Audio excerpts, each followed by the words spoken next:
장 볼 때마다 유통기한을 꼼꼼히 살펴보는 분들 많으시죠? 이 유통기한이 하루만 지나도 혹시나 싶어 음식을 버리게 되는데요. 보관 조건을 잘 지키면 최대 며칠까지 먹을 수 있는지 알려주는 소비기한 도입이 추진되고 있습니다. 그런데 낙농업계에서는 이 제도에 반발하는 목소리가 커지고 있는데요. 그 이유는 무엇인지 손현진 기자가 전해드립니다. 정부가 현행 유통기한 대신 소비기한을 표시하도록 하는 정책을 추진하자 낙농업계 등의 반대 목소리가 커지고 있습니다.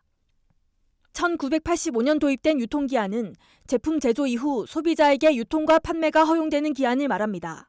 반면 소비기한은 규정된 보관 조건을 준수했을 때 안전하게 섭취할 수 있는 최종 기한을 뜻하며 유통기한보다 훨씬 깁니다. 예컨대 유제품의 유통기한은 10일에서 15일 정도지만 냉장 보관한 유제품의 소비기한은 60일로 최대 50일이나 차이가 납니다. 유통기한이 지난 식품도 일정 기간은 섭취할 수 있는데 소비자가 이를 폐기 대상으로 인식한다는 게 문제시돼 왔습니다. 정부는 소비기한이 도입되면 유통기한이 지나 버려지는 먹거리가 줄어들고 소비자들의 선택권 또한 확대될 것으로 보고 있습니다. 유통기한 지났다고 해서 못 먹는 게 아니에요. 충분히 먹을 수 있거든요. 이미 국제 기준이나 다른 나라 유럽 같은 경우에도 유통기한 개념이 아니라 소비기한 개념으로 바뀌었고 또 바뀌고 있는 중이에요. 식품의약품안전처는 앞으로 유통기한 대신 소비기한을 명시하도록 식품표시광고법 등 관련 규정을 개정할 예정입니다. 올해 안에 관련 논의를 마치고 이르면 내년부터 시행한다는 방침입니다. 하지만 이 같은 조치에 대해 낙농업계에서는 강하게 반대하고 있습니다.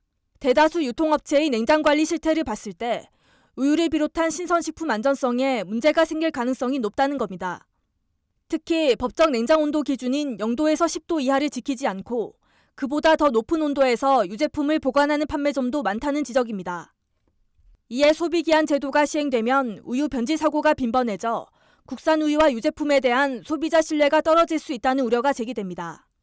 구신이 점점 팽배해지면 흰우유를 멀리하게 된다 이거죠. 소비자들은 점차 살균유를 안 먹고 멸균유를 찾게 되고 멸균유는 지금도 싸게 수입산이 많이 들어오기 때문에 국내산 우유 시장 더 위축이 된다. 저희가 그걸 우려하는 거고. 소비기한 표시제를 시행하기에 앞서 법정 냉장온도 기준을 5도 이하로 낮추고 이를 위반하는 업체에 대한 벌칙 조항을 마련해야 한다는 주장입니다.